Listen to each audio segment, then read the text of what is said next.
ಅವನ ಹೆಸರು ಅಲೆಕ್ಸಾಂಡರ್. ಬಹಳ ದೊಡ್ಡ ರಾಜ. ಹುಟ್ಟಿದ್ದ ಸಣ್ಣ ದೇಶದಾಗ ಕರೆ ಇಡೀ ಜಗತ್ತು ಗೆದ್ದ ಜಗತ್ತಿನ ಚಕ್ರವರ್ತಿ ಆಗಬೇಕತ್ತ ಕನಸು ಕಂಡಿದ್ದು. ನೀವು ಅಂತೂ ಕನಸು ಕಾಣ್ರಿ. ಗೋವಾಡ ಬಿಟ್ಟು ಈ ಸಾಂಗ್ಲಿ ಜಿಲ್ಲಾ ಎಲ್ಲ ಆಳ್ಬೇಕು ಅಂತ ಕನಸು ಕಾಣಬೇಕು. ಇಲ್ಲೇ ಗ್ರಾಮ ಪಂಚಾಯತಿಯಾಗ ಬಡ್ದಾಡಬಾರ್ದು, ತುಸು ಮುಂದೆ ಹೋಗ್ಬೇಕು. ಸಾಂಗ್ಲ್ಯಾಗಿದ್ದವರು ಇಡೀ ಮಹಾರಾಷ್ಟ್ರದ ಮೇಲೆ ಶಾಸನ ಮಾಡಬೇಕಂತ ಬಯಸಬೇಕು. ಹಿಂಗ ದೊಡ್ಡ ಕನಸುಗಳಿರಬೇಕು. ಹಂಗ ಅವನಿಗೆ ಕನಸು ಏನಿತ್ತು ಅಂದ್ರ ಬರೇ ಗ್ರೀಕ್ ದೇಶ ಅಲ್ಲ, ಯುರೋಪ್ ಖಂಡ ಅಲ್ಲ, ಇಡೀ ಜಗತ್ತಿನ ಮೇಲನ ಶಾಸನ ಮಾಡಬೇಕು. ಪೃಥ್ವಿಯನ್ನ ಆಳುವಂಥ ದೊರೆ ಯಾರು ಅಂದ್ರ ಅಲೆಕ್ಸಾಂಡರ್ ಅನ್ಸ್ಕೋಬೇಕು ಅಂತ ಅವನ ಕನಸಿತ್ತು. ಕನಸು ಬಿದ್ರೆ ದೊಡ್ಡವ ಬೀಳ್ಬೇಕು. ಸಣ್ಣ ಪುಟ್ಟು ಕನಸು ಬಿದ್ದು ಮಾಡೋದೇನೈತಿ? ಅವಾಗ ಅವ ಜಗತ್ತನ್ನೆಲ್ಲ ಗೆಲ್ಲತಾ ಬಂದ. ಅದೇನು ಸಾಮಾನ್ಯ ಕೆಲಸ ಏನು ಜಗತ್ತು ಗೆಲ್ಲುವುದಂದ್ರೆ? ಎಷ್ಟು ಮಂದಿ ರಾಜ ಮಹಾರಾಜರಿದ್ರು, ಎಲ್ಲರನ್ನ ಸೋಲ್ಸ್ಕೋತ ಬಂದ. ಸಾಮ ದಾನ ದಂಡ ಭೇದ ಅನ್ನುವಂಥ ಚತುರೋಪಾಯಗಳನ್ನು ಬಳಸಿ ಯುದ್ಧ ಮಾಡ್ಕೋತ ಬಂದ. ಇವು 4 ಬಹಳ ದೊಡ್ಡ ಉಪಾಯಗಳು. ಮೊದಲಿಗೆ ಸಾಮೋಪಾಯ ಅಂದ್ರ ಶತ್ರು ಅದಾನಂತ ಇಟ್ಕೊಳ್ಳೋನು, ಅವನ ಬಹಳ ಮೆತ್ತಗ ಮಾತಾಡಿ ಅವನು ಹೊಲಸ್ಕೊಳ್ಳೋದು. ಅವನು ಹೊಲಸ್ಕೊಂಡ್ರೆ ಮುಗಿದು ಹೋತಲ್ಲ, ಅವನು ಗೆದ್ದಂಗ ಇವ. ಸಾಮೋಪಾಯ. ಆ ಬಳಿಕ 2ನೇದ್ದು ಭೇದೋಪಾಯ. ಅವರವ್ರೊಳಗ ಜಗಳ ಹಚ್ಚಿಬಿಡುದು. ಇದೇನಪ್ಪ 2ನೇದ್ದು? ಮನ್ಯಾಗ ಹೋಗಿ ಮಾಡಿರಿ ಮತ್ತೆಲ್ಲ ಇವು ಯುದ್ಧದ್ದು ಅದಾವ ಇವು. 3ನೇದ್ದು ದಾನ. ಶತ್ರು ದುರ್ಬಲಿದ್ದ, ಅವ ಇದು ಯಾವುದಕ್ಕೂ ಮನೆಯಲ್ಲಿಲ್ಲ ಅಂದ್ರ ರೊಕ್ಕ ಕೊಟ್ಟರೆ ಅವನ್ ನಮ್ಮ ಕಡೆ ಮಾಡ್ಕೊಳ್ಳೋದು, ದಾನ. 4ನೇದು ದಂಡೋಪಾಯ, ಅಂದ್ರೆ ಯುದ್ಧ ಮಾಡಿ ಅವನನ್ನು ಗೆದ್ದ ಮುಂದೆ ಹೋಗುವುದು. ಇದು 4ನೇ ಉಪಾಯ. ಹಿಂಗ 4 ಉಪಾಯಗಳನ್ನು ಬಳಸಿ ಒಂದು ರಾಜ್ಯ, ಒಂದು ದೇಶ ಆದ ಬಳಿಕ ಇನ್ನೊಂದು ದೇಶ, ಹಿಂಗ ಖಂಡಗಳನ್ನೆಲ್ಲ ಗೆಲ್ಲತಾ ಭಾರತ ದೇಶಕ್ಕೆ ಬಂದ. ಇದು ಇತಿಹಾಸ, ಪುರಾಣದ ಕಥೆ ಅಲ್ಲ. ಆ ಬಳಿಕ ಇಲ್ಲಿ ಎಲ್ಲ ಕೆಲವೊಂದಿಷ್ಟು ಉತ್ತರ ಭಾರತದ ಪ್ರದೇಶವನ್ನ ಗೆದ್ದ. ಆ ಬಳಿಕ ಮುಂದೆ ಶರೀರದಾಗ ಆರೋಗ್ಯ ಸರಿ ಉಳಿಲಿಲ್ಲ. ಇನ್ನ ಇಲ್ಲಿ ಎಲ್ಲರೇ ಮತ್ತೊಂದು ದೇಶದಾಗ ಸಾಯುವುದಕ್ಕಿಂತಲೂ ನನ್ನ ಜನ್ಮಭೂಮಿಯಲ್ಲಿ, ಮಾತೃಭೂಮಿಯಲ್ಲಿ ನನ್ನ ದೇಹ ನೆಲಕ್ಕೆ ಬೀಳಲಿ ಅಂತ ತಿಳ್ಕೊಂಡು ಹೊಳ್ಳಿ ಹೊಂಟ. ಸೈನ್ಯವನ್ನು ಹೊಳ್ಳಿ ತಿರುಗಿಸಿದ. ಜಗತ್ತು ಗೆಲ್ಲಬೇಕತ್ತ ಹೋಗಿದ್ದ. ಜಗತ್ತಿದ ಯಾರಿಗೂ ವಶ ಆಗಿಲ್ಲದು, ಯಾರ ನಿಯಂತ್ರಣದೊಳಗೂ ಇಲ್ಲಿ ಜಗತ್ತು. ಅವಾಗ ಶರೀರದಾಗ ಆರೋಗ್ಯ ಕೆಟ್ಟು ಹೋಯಿತು. ಇನ್ನೇನು ನನ್ನ ದೇಶಕ್ಕೆ ಹೋಗಿ ಮುಟ್ಟುದಾಗುವುದಿಲ್ಲ, ಅರ್ಧ ಹಾದ್ಯಾಗ ದೇಹ ಬಿಡ್ತೀನಿ ಅಂತ ಅವಾಗ ಅನಿಸಿದ ಬಳಿಕ ಅಲೆಕ್ಸಾಂಡರ್ ಹೇಳಿದ, ತನ್ನ ಸುತ್ತಮುತ್ತಿದ್ದಂಥ ಆಪ್ತ ಮಂತ್ರಿಗಳಿಗೆ ಹೇಳಿದ, ನಾ ದೇಹ ಬಿಡ್ತೀನಿ, ಆದ್ರೆ ನಾ ದೇಹ ಬಿಟ್ಟ ಬಳಿಕ ನನ್ನ ಸುತ್ತ 3 ಮಂದಿ ಇರಬೇಕು, ಹಂಗೆ ನೀವು ವ್ಯವಸ್ಥೆ ಮಾಡ್ರಿ ಅಂತಂದ. ಯಾರ್ಯಾರು? ಮೊದಲನೇದ್ದು, ನನ್ನನ್ನು ದಿನಂಪ್ರತಿಯಾಗಿ ನನ್ನ ಆರೋಗ್ಯ ತಪಾಸಣೆ ಮಾಡುವಂಥ ಡಾಕ್ಟರ್, ವೈದ್ಯ ಇರಬೇಕು. 2ನೇದಾಗಿ, ಇವತ್ತು ದಿವಸ ಚಲೋ ಐತಿ, ಇವತ್ತು ದಿವಸ ಕೆಟ್ಟ ಐತಿ, ಇದು ಮುಹೂರ್ತ ಚಲೋ ಐತಿ ಕೆಟ್ಟ ಐತಿ, ನೀವು ಕೆಲಸ ಮಾಡ್ರಿ, ಇದನ್ನು ಮಾಡಬೇಡ್ರಿ ಅಂತ ಹೇಳುವಂತ ಒಬ್ಬ ಜ್ಯೋತಿಷಿ ಇರಬೇಕು. ಆ ಬಳಿಕ 3ನೇದಾಗಿ, ಹಗಲ ರಾತ್ರಿ ಎನ್ನದೇ ನನ್ನ ಪ್ರಾಣ ರಕ್ಷಣೆ ಮಾಡ್ತೀನಿ ಅಂತ ಮಾತು ಕೊಟ್ಟಂತ ಸೇನಾಪತಿ ಇರಬೇಕು. ಇವು 3 ಮಂದಿ ನಾ ದೇಹ ಬಿಡುವ ಸಂದರ್ಭದಾಗ ಇರಬೇಕು ಅಂತ ಹೇಳಿದವ. ಅವಾಗ ಆಯ್ತು ಅಂತ ಮಂತ್ರಿಗಳು ಹೇಳಿದ್ರು. ಇವರು 3 ಮಂದಿ ಇದ್ರ. ಡಾಕ್ಟರ್ ಇದ್ದ, 2ನೇದಾಗಿ ಜ್ಯೋತಿಷಿ ಇದ್ದ, 3ನೇದಾಗಿ ಸೇನಾಪತಿ ಇದ್ದ. ಇವರೆಲ್ಲರೂ ನೋಡ್ತಾ ಇರುವಾಗಲೇ, ಲಕ್ಷಾಂತರ ಜನ ಸೈನಿಕರು ಪ್ರಜೆಗಳೆಲ್ಲರೂ ನೋಡ್ತಾ ಇರುವಾಗಲೇ ಜಗತ್ತು ಗೆಲ್ಲಬೇಕು ಅಂತ ಹೋದಂತ ಅಲೆಕ್ಸಾಂಡರ್ ಕಣ್ಣು ಮುಚ್ಚಿದ, ಕೊನೆಯ ಉಸಿರನ್ನ ಎಳೆದ. ಹೊರಗೆ ಹೋದ ಉಸಿರ ಹೊರಗೆ ಹೋಯ್ತು, ಒಳಗೆ ಬರಲಿಲ್ಲ. ಯಾವ ಕೈಯಲ್ಲಿ ಖಡ್ಗವನ್ನು ಹಿಡಿದು ಹೋರಾಟ ಮಾಡಿದರ ಜಗತ್ತೇ ನಡಗುತ್ತಾ ಇತ್ತು ಅಂಥ ಕೈಗಳು ನೆಲಕ್ಕೆ ಬಿದ್ದಿದ್ದು. ಯಾವ ಮನುಷ್ಯ ಚಕ್ರವರ್ತಿ ಆಗಬೇಕು ಅಂತ ಕನಸು ಕಂಡಿದ್ದ, ಇವತ್ತವ ಹೆಣ ಆಗಿ ನೆಲಕ್ಕೆ ಬಿದ್ದ. ಅವಾಗ ಯಾಕ ಅಂತ ಹಿಂಗ್ಯಾಕೆ ಹೇಳಿದ್ರಿ ಅಂತ ಮೊದಲ ಕೇಳಿದ್ರಿ ಅವ್ರು, ದೇಹ ಬಿಡುಕಿತ್ತ ಮೊದಲ. ಅವಾಗ ಅವ ಅಲೆಕ್ಸಾಂಡರ್ ಹೇಳಿದ, ಮೊದಲನೇದ್ದು ಡಾಕ್ಟರ್. ಅಲೆಕ್ಸಾಂಡರ್ನ ತಪಾಸಣೆ ಮಾಡಿ ಅವನ ಆರೋಗ್ಯದ ಕಾಳಜಿ ಮಾಡುವಂತಹ ಒಬ್ಬ ಡಾಕ್ಟರ್ ಇದ್ರೂ ಕೂಡ ಅಲೆಕ್ಸಾಂಡರ್ನ ಉಳಿಸ್ಕೊಳಕ್ಕಾಗಲಿಲ್ಲ ಅನ್ನೋ ಸಂದೇಶ ಮುಂದೆ ಬರುವ ಜನಾಂಗಕ್ಕಿರ್ಲಿ. ಮುಂದಿನ ಜನ ಇದನ್ನು ತಪ್ಪಬಾರದು. ಬಹಳ ದೊಡ್ಡ ಡಾಕ್ಟರ್ ಅದಾನ, ನಾವು ಡಾಕ್ಟರ್ನ ವಿಶ್ವಾಸನದ ಮೇಲೆ 100 ವರ್ಷ ಬದುಕ್ತೀವಂದ್ರೆ ಅದು ಸಾಧ್ಯ ಇಲ್ಲ ಈ ಜಗತ್ತಿನೊಳಗೆ. ಡಾಕ್ಟರ್ಗ ತನ್ನ ಹಾರ್ಟನ ಯಾವಾಗ ನಿಲ್ತೈತೆ ಗೊತ್ತಿಲ್ಲ. ನಮ್ಮ ಹಾರ್ಟಿನ ಗ್ಯಾರಂಟಿ ಏನು ಕೊಡ್ತಾನವ? ನಮ್ಮ ಆರೋಗ್ಯದ ಗ್ಯಾರಂಟಿ ಏನು ಕೊಡ್ತಾನ? ಅವನ ಮೆದುಳನ ಯಾವಾಗ ಕೆಲಸ ನಿಲ್ಲಿಸ್ತೈತಿ ಗೊತ್ತಿಲ್ಲ.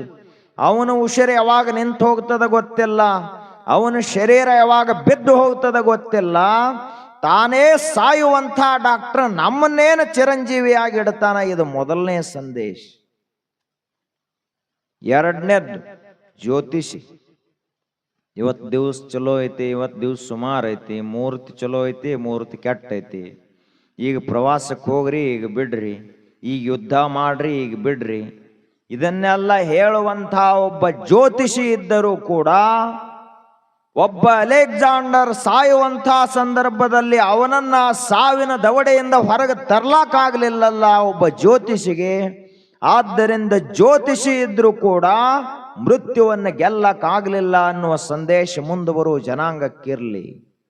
ಎರಡನೇದು.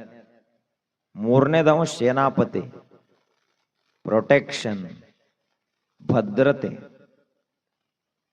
ಈಗ ಬಡವರು ಸಾಮಾನ್ಯ ನಮ್ಮನಿಮ್ಮಂಥವ್ರಿಗೆ ಯಾರೂ ಕಣ್ಣು ಇರಂಗಿಲ್ಲ ಯಾರ್ದು. ನಮಗೆ ಮೇ ಮೇಲೆ ಹರಿದರಿವಿರ್ತಾವು. 2 ಹೊತ್ತಿನ ಊಟ ಆತಂದ್ರೆ 3ನೇ ಊಟ ಎಲ್ಲಿ ಗೊತ್ತಿರಂಗಿಲ್ಲ. ನಮ್ಮನ್ನ ಯಾರು ಟಾರ್ಗೆಟ್ ಮಾಡ್ಬೇಕು, ನಮ್ಮನ್ನ ಯಾರು ಹೊಡಿಬೇಕು? ಹೊಡೆದ್ರೆ ಅವರೇ ಜೈಲಿಗೆ ಹೋಗ್ತಾರೆ. ಆದ್ರೆ ಇವ ಅಲೆಕ್ಸಾಂಡರ್ ಇದ್ದ. ದೊಡ್ಡ ದೊಡ್ಡ ಅಧಿಕಾರದಾಗ ಇರೋರಿಗೆ ಭಾಳ ಪ್ರಾಣದ ಭಯ ಇರ್ತೈತಿ. ಬಡವರು ಸಾಮಾನ್ಯ ನಾವು ನೀವೆಲ್ಲ ಏನು ನೀಡ್ತಾರೆ ಅದನ್ನು ಕಣ್ಣು ಮುಚ್ಚಿ ಉಂಡು ಬರ್ತೀವಿ. ಅವ್ರು ಹಂಗಲ್ಲ. ನೀರು ಕುಡಿದ್ರು ಯಾರೇನು ಹಾಕ್ಯಾರೋ ಏನಿಲ್ಲೋ, ಶರಬತ್ ಕುಡಿದ್ರು ಅದ್ರಾಗ ಏನು ಹಾಕ್ಯಾರೋ ಇಲ್ಲೋ, ಪ್ರತಿ ಒಂದರಲ್ಲೂ ಸಂಶಯ ತಾಳ್ತಿರ್ತಾರೆ. ಯಾಕಂದ್ರೆ ಅವರಿಗೆ ಪ್ರಾಣದ ಭಯ ಭಾಳ. ಯಾವಾಗ ಯಾರು ಕೊಲ್ತಾರತ್ ಗೊತ್ತಿರಂಗಿಲ್ಲ. ಹಂಗ ಸೇನಾಪತಿ ಯಾಕಂದ್ರ ಮಹಾರಾಜರೇ, ನಿಮಗ ಯಾವನೂ ಕೂಡ ಒಂದು ಕೂದಲು ಕೊಂಕು ಮಾಡ್ಲಕ್ಕಾಗುವುದಿಲ್ಲ, ನಿಮ್ಮ ನೆರಳನ್ನು ಸಹಿತ ಸ್ಪರ್ಶ ಮಾಡ್ಲಕ್ಕಾಗುವುದಿಲ್ಲ.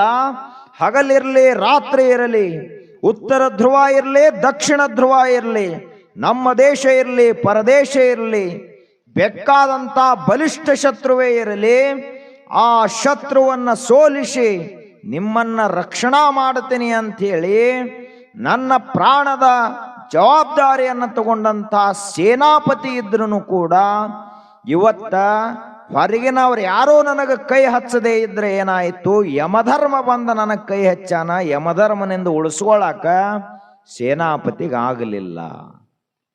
ಈ ಸಂದೇಶ ಮುಂದಿನವ್ರಿಗಿರ್ಲಿ. 3 ಸಂದೇಶವು ಯಾವ್ಯಾವು?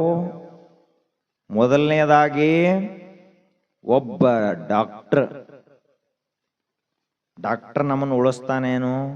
ಗುಳಿಗೆ ಇಂಜೆಕ್ಷನ್ ನಮ್ಮನ್ನು ಉಳಿಸ್ತಾವೇನು? ಇಲ್ಲ. ಎರಡನೇದಾಗಿ ಜ್ಯೋತಿಷಿಗಳು ಪಂಚಾಂಗ ಅವು ಇವು ನಾವು ಸಾಯುವ ಸಂದರ್ಭದಾಗ ಉಳಿಸ್ತಾವೇನು? ಏನೂ ಇಲ್ಲ.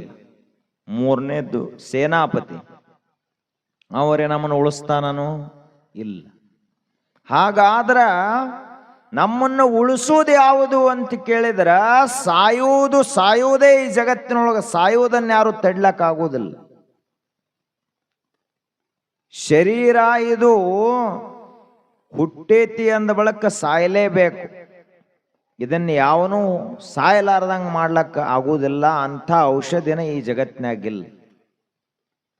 ಸಂಜೀವಿನಿ ಅಂದ್ರೂ ಆ ಸಂಜೀವಿನಿ ಅನ್ನೋ ಹೆಸರು ಇದಕ್ಕಲ್ಲದು, ಅದು ಆತ್ಮವಿದ್ಯೆಗಿರುವಂಥ ಹೆಸರ.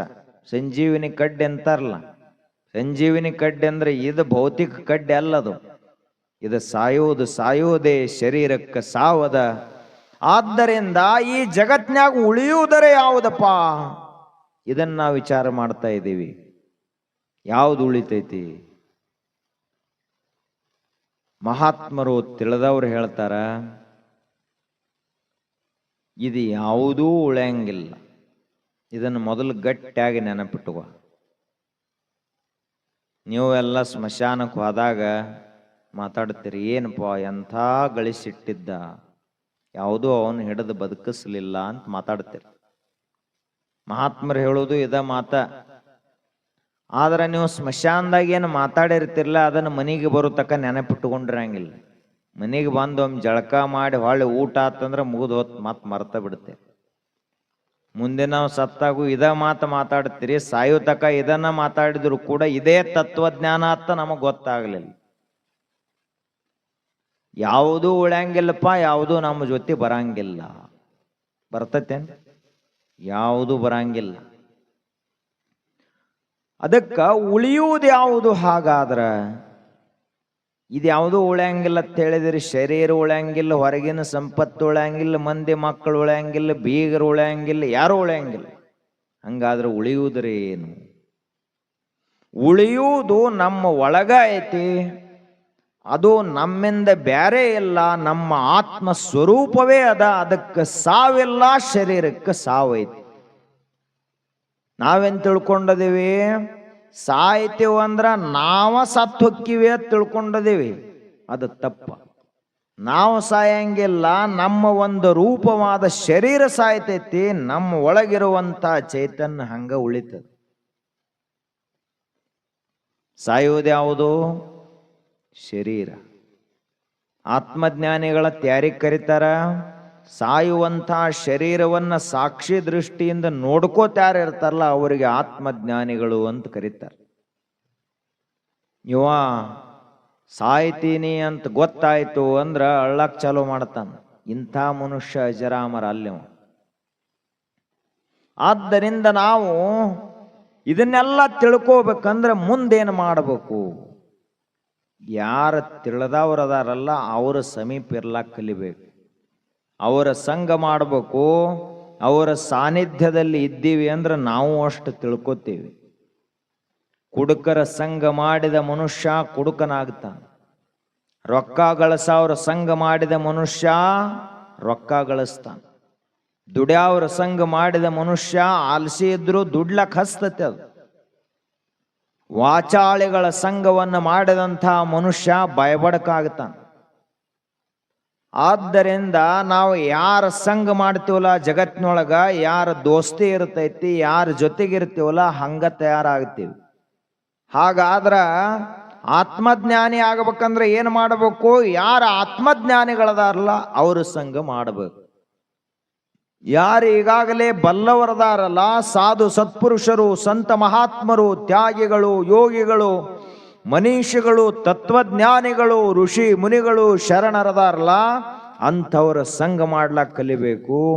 ಅವರು ಬರದಂಥ ಹೇಳಿದಂಥ ಮಾತುಗಳನ್ನ ಓದ್ಲಾಕ, ತಿಳ್ಕೊಳ್ಳಾಕ, ಚಿಂತನೆ ಮಾಡ್ಲಾಕ ಪ್ರಯತ್ನ ಮಾಡಬೇಕು. ಅವಾಗ ನಮಗೆ ಯಾವುದು ಉಳಿತೈತ್ಲ ಅದರ ಜ್ಞಾನ ಆಕತಿ. ಯಾರ ಸಂಘ ಮಾಡಬೇಕು ಅಂದ್ರೆ ಎಂಥವ್ರ ಸಂಘ ಮಾಡಬೇಕು.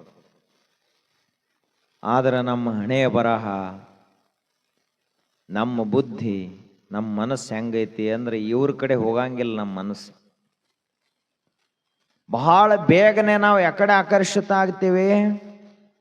ಚಲೋ ಪ್ರಪಂಚ ಮಾಡ್ತಿದ್ದ ಅಂದ್ರೆ ಅವನ್ ನೋಡಿ ಕಲಿತೀವಿ ಹೊರತು ಒಬ್ಬ ತ್ಯಾಗಿ ಯೋಗಿಯನ್ನ ನೋಡಿ ಕಲಿಲಾಕ ಪ್ರಯತ್ನ ಮಾಡಂಗಿಲ್ಲ.